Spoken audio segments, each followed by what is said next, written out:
The book of Esther. It's one of the more exciting and curious books in the Bible.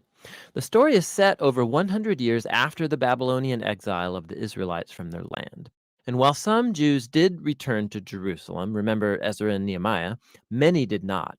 And so the book of Esther is about a Jewish community living in Susa, the capital city of the ancient Persian Empire. The main characters in this story are two Jews, Mordecai and then his niece Esther. And then there's the king of Persia, who's something of a drunken pushover in this story. And then there's the Persian official Haman, the cunning villain. Now, this is a curious book in the Bible, mainly for the fact that God is never even mentioned, not once, which might strike you as kind of odd. I mean, isn't the Bible about God? But this is a brilliant technique by the author, who's anonymous, by the way. It's an invitation to read this story looking for God's activity, and there are signs of it everywhere. The story is full of very odd, quote, coincidences and ironic reversals, and it all forces you to see God's purpose at work but behind the scenes. Let's just dive into the story. The book opens with the king of Persia throwing two elaborate banquet feasts that last a total of 187 days, and it's all for the grandiose purpose of displaying his greatness and splendor. On the last day of the banquet feast, he's really drunk and he demands that his wife, Queen Vashti, appear at the party to show off her beauty. She refuses, and so in a drunken rage, the king deposes Vashti and makes the silly decree that all Persian men should now be the masters of their own homes. Then he holds a beauty pageant because he wants to find a new queen. This is like a really bad soap opera. But it's right here that we're introduced to Esther and Mordecai. Esther hides her Jewish identity and enters the beauty pageant and wins. And the king is so obsessed with Esther that he elevates her to become the new queen of Persia. Now, after this, and even more serendipitous, is the fact that Mordecai just happens to overhear two royal guards plotting to murder the king. And so he informs Esther, who in turn informs the king, and Mordecai gets credit for saving the king's life. Now, right here from the beginning, God's not mentioned anywhere, but this all seems providentially ordered. What is it that God's up to? You have to keep reading. We're next introduced to Haman, who's not actually a Persian. He's called an Agagite. He's a descendant of the ancient Canaanites. Remember 1 Samuel chapter 15. The king elevates Haman to the highest position in the kingdom, and he demands that everybody kneel before Haman.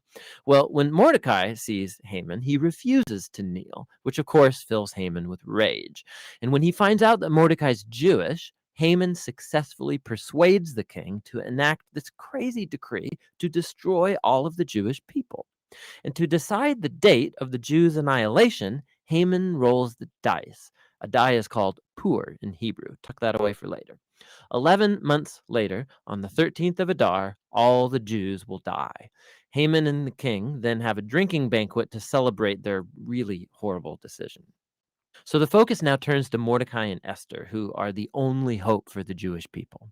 They make a plan that Esther is going to reveal her Jewish identity to the king and ask him to reverse the decree. But approaching the king without a royal request is, according to Persian law, an act worthy of death. So in a key statement, Mordecai, he's confident that even if Esther remains silent, that deliverance for the Jews will arrive from another place. And then Mordecai wonders aloud. He says, who knows? Maybe you've become queen for this very moment. Esther responds with bravery, and she purposes to go to the king with her amazing words, if I perish, I perish.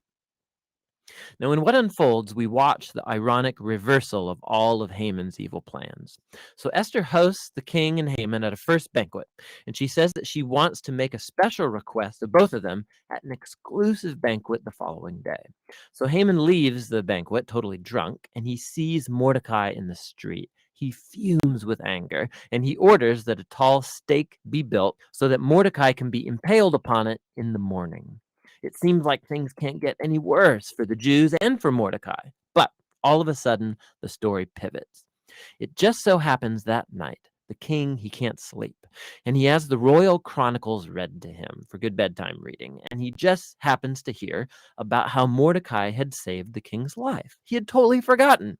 So in the morning, Haman enters to request Mordecai's execution, and the king in that moment orders Haman to honor Mordecai publicly for saving his life. So now Haman has to lead Mordecai around the city on a royal horse, telling everyone to praise him. Now, this moment in the story, it's a pivot for the whole book. It begins Haman's downfall and Mordecai's rise to power. Watch how this works. The day after is Esther's second banquet. So the king and Haman arrive, and Esther informs the king that, first of all, she's Jewish, and second, that Haman has enacted a decree to murder her and to murder Mordecai, who saved his life, and to murder all of the Jews. Now, the king's had a lot to drink, so when he hears this news, he goes into yet one more drunken rage, and he orders that Haman be impaled on the very stake he made for Mordecai. It's ironic and a grisly way for Haman to go. Haman's execution, however, doesn't solve the problem of the decree to kill all of the Jews. So the focus now turns to Esther and Mordecai as they make a plan to reverse the decree. They discover that the king can't revoke a decree that he's already made. So instead, the king commissions Mordecai to issue a counter decree. On the appointed day that all of the Jews were supposed to be killed, the 13th of Adar, now the Jews are ordered to defend themselves and to destroy any who plotted to kill them. Then Mordecai, Esther, and Jews everywhere hold banquets and feasts to celebrate this new decree, and Mordecai is elevated to a seat beside the king.